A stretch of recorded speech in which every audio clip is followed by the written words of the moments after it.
Hi hello welcome and good evening. இன்றைக்கி இந்த வீடியோவில் உங்கள் கூட நவராத்திரி டே 4 தான் ஷேர் பண்ணிக்க போகிறேன். ஸோ டே 4 மார்னிங் நைவேத்தியம் லெமன் சாதம் பண்ணினோம். ஸோ மார்னிங் பூஜையோட கிளிப்பிங்கை பார்த்துட்டு வந்துடலாம்.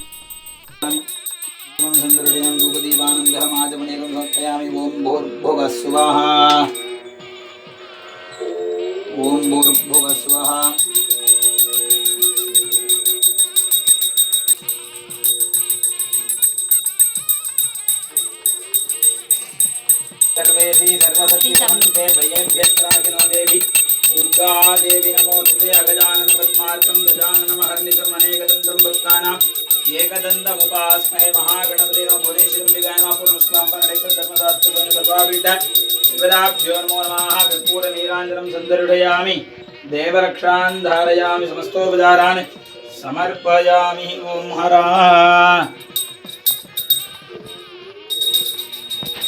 या देवी सर्वभूतेषु मातृरूपेण संस्थिता नमस्तस्यै नमस्तस्यै नमस्तस्यै नमो नमः. दिगायै नमः दुर्गालक्ष्मी सरस्वतीं दिगायै नमः त्रयस्त्रिकं सत्कोटि देवताभ्यो नमो नमः. कर्पूरनीराजनं सन्दर्शयामि रक्षां धारयामि समस्तोपचारान् समर्पयामि.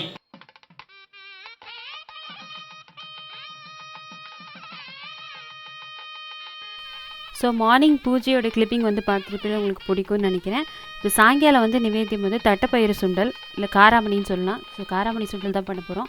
ஸோ நான் 2 கப் காராமணி எடுத்து 1 மணிக்கு ஊற வச்சுட்டு அதுக்கப்புறமா உப்பு சேர்த்து குக்கரில் 3 விசில் பார்த்து வேக வச்சு எடுத்து வச்சுருக்கேன். ஸோ இப்போ இதை நம்ம சுண்டல் பண்ணிக்கலாம். இந்த வேக வைக்கிற பதம் தான் கரெக்டாக இருக்கணும் சுண்டலுக்கு, இல்லைனா ரொம்ப குழகுழன்னு ஆகிடும்.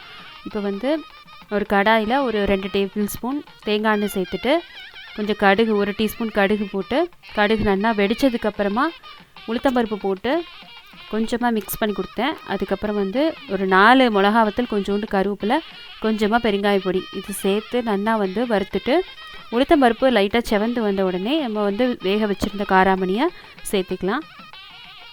ஸோ இப்போது வேக வச்ச தட்டைப்பயிறு சேர்த்துட்டு இது கூடவே 2 கை தேங்காய் துருவல் போட போகிறோம். ஸோ தேங்காய் துருவல் போட்டால் தான் சுண்டலுக்கு நல்ல டேஸ்ட்டு கொடுக்கும்.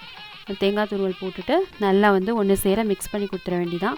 குக்கரில் உப்பு போட்டு 3 விசில் பார்த்து வேக வச்சு எடுத்துருக்கேன். 2 கப்பு காராமணி. இந்த குக்கரில் வேக வைக்கிற பதம் தான் நீங்கள் கரெக்டாக பார்த்துக்கணும். ஸோ இப்போ அவ்வளோதான் தட்டைப்பயிறு சுண்டல் ரெடி. ஸோ இந்த கிளிப்பிங்கும் உங்களுக்கு பிடிச்சிருக்குன்னு நினைக்கிறேன். ஸோ மறுபடியும் இன்னொரு வீடியோவில் பார்க்கலாம். தேங்க்ஸ் ஃபார் வாட்சிங். நம்ம சேனல் நீங்கள் ஃபஸ்ட் டைம் பார்க்கல அப்படின்னா மறக்காமல் சப்ஸ்கிரைப் பண்ணிக்கோங்க. பக்கத்தில் இருக்கிற பெல் சிம்பிள் ப்ரெஸ் பண்ணிவிட்டு ஆல் அப்படிங்கிற ஆப்ஷன் செலக்ட் பண்ணிக்கோங்க. அப்போ தான் நான் போடுற வீடியோஸ் எல்லாமே உடனுக்குடன் அப்டேட் ஆகும். தேங்க்ஸ் ஃபார் வாட்சிங். தேங்க்யூ.